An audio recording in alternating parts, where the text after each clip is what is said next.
और मैं एक निवेदन कर दूं, शादीशुदा हो तो पत्नी को साथ रखा करो, वरना मन की बात भी रेडियो से करते फिरोगे। अभी पिछले दिनों मैं ऐसे सामने विधायक बैठे थे, ऐसे पूछ लिया मैंने कि साहब कांग्रेस में हो क्या? बोलो ना, मैं बीजेपी में हूँ, कांग्रेस में घंटे भर पहले था। विकास का एजेंडा कह करके आए थे, कुर्सी मिलते एजेंडे के विकास में लग गए। कि साहब बापू का आज़ादी के आंदोलन में कोई योगदान नहीं रहा। हमने उसे गंभीरता से नहीं लिया कि हो सकता है खुद के बापू के लिए कह रहे हो। सुषमा स्वराज जी का डांस देखकर राजघाट पर मेरे ख्याल गांधी जी ने भी सिर पीट लिया होगा कि यार मैंने अंग्रेजों से लड़ाई स्वराज के लिए लड़ी थी, सुषमा स्वराज के लिए लड़ी थी। मैंने कहा मुश्ताक अहमद यूसुफी साहब का एक वक्तव्य है कि बोलने वाला और सुनने वाला दोनों जानते हो कि ये झूठ है तो ये गुनाह नहीं है। सुनते हैं कि उस बुलेट ट्रेन का किराया भी कम होगा और वो सवारियां लेने भी घर घर जाएगी। शिंजो आबे को साफ कह दिया गया है कि ट्रेन हमारे सवारियां ढोने के काम नहीं आएगी, चुनाव के लिए चलानी है। इसलिए जितना जल्दी हो सके फटाफट चलाओ, भले ही पटरी वटरी बाद में बिछाते रहना। मुझे अटपटा लगता है विपक्ष जब किसी एक आदमी को टारगेट करता है। हमारे आदरणीय प्रधानमंत्री जी की डिग्री पे सवाल उठाए गए, मुझे अच्छा नहीं लगा। भाई जब सैटेलाइट लॉन्च होकर कक्षा में स्थापित हो गया यार, धरती के चक्कर काट रहा, फिर क्यों डिजाइन पे बहस कर रहे हो? आप कुछ भी बोलो, भ्रष्टाचार में बदलाव आया है, भ्रष्टाचार में बदलाव आया है, रेट डबल हो गए, गारंटी आ दी है। लोग सो नहीं पा रहे हैं, पता नहीं नींद में सपना आ जाए, सपने में बैंक दिख जाए तो 10-20 रुपए ड्रीम चार्ज कट जाए। इससे ज़्यादा आर्थिक तरक्की क्या होगी कि एक सज्जन की 50,000 रुपए की कंपनी 16,000 गुना बढ़ गई। लेकिन ऐसे खिलाड़ी को कौन आउट करे जिसके पिताजी एम्पायर हों? उनकी गलती नहीं है, उनके पीछे जो लोग हैं मीडिया हाउस चलाने वाले, जिन्हें राज्यसभा की मेंबरी चाहिए। आज़ाद भारत में जो हमने थोड़ा सा पढ़ा है या समझदार होने के बाद जो देखा है, ये पहला मौका है जब गलती सरकार करती है और मीडिया सवाल विपक्ष से कर रहा है। ये मीडिया दिखता दिए के साथ है लेकिन है हवा के साथ, क्योंकि इंडिया को कितना भी डिजिटल कर दो, रोटी गूगल से डाउनलोड नहीं हो सकती।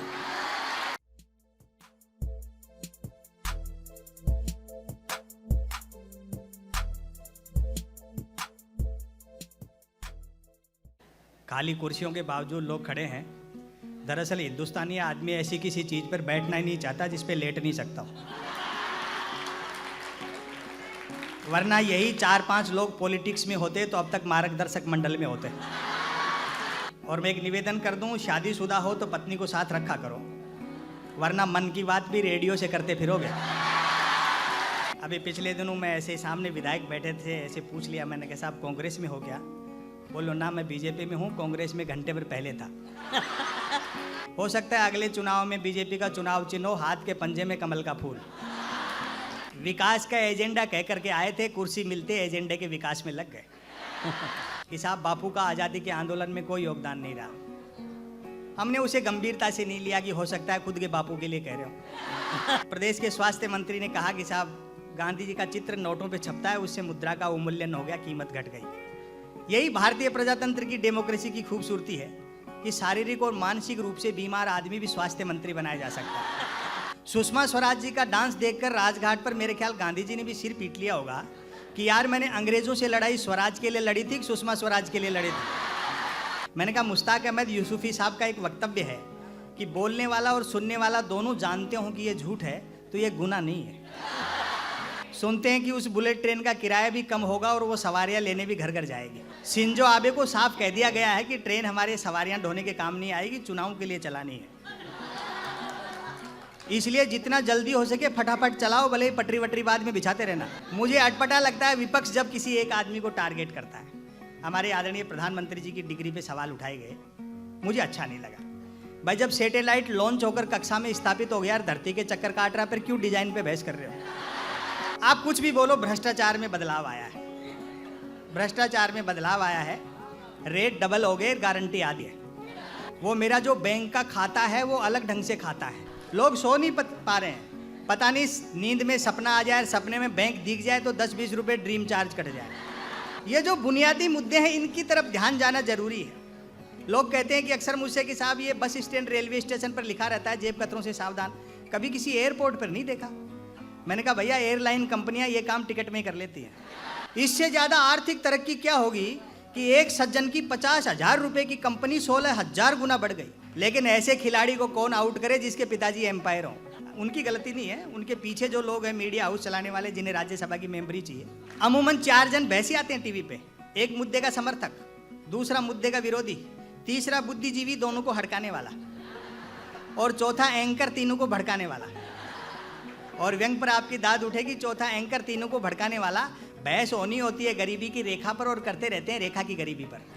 आज़ाद भारत में जो हमने थोड़ा सा पढ़ा है या समझदार होने के बाद जो देखा है, ये पहला मौका है जब गलती सरकार करती है और मीडिया सवाल विपक्ष से कर रहा है। कुछ एक मीडिया के एक भाग को अपवाद स्वरूप छोड़ दें तो हालत ये है कि प्रधानमंत्री कदम ताल करते तो मीडिया उसको मार्च पास्ट लिखता है। ये मीडिया दिखता दिए के साथ है लेकिन है हवा के साथ, क्योंकि इंडिया को कितना भी डिजिटल कर दो रोटी गूगल से डाउनलोड नहीं हो सकती।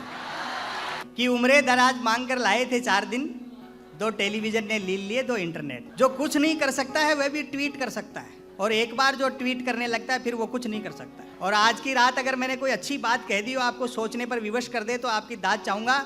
सोशल मीडिया का सबसे बड़ा फायदा यह है बेरोजगारी पूरी तरह खत्म हो गई, क्योंकि हर हाथ को काम मिल चुका है।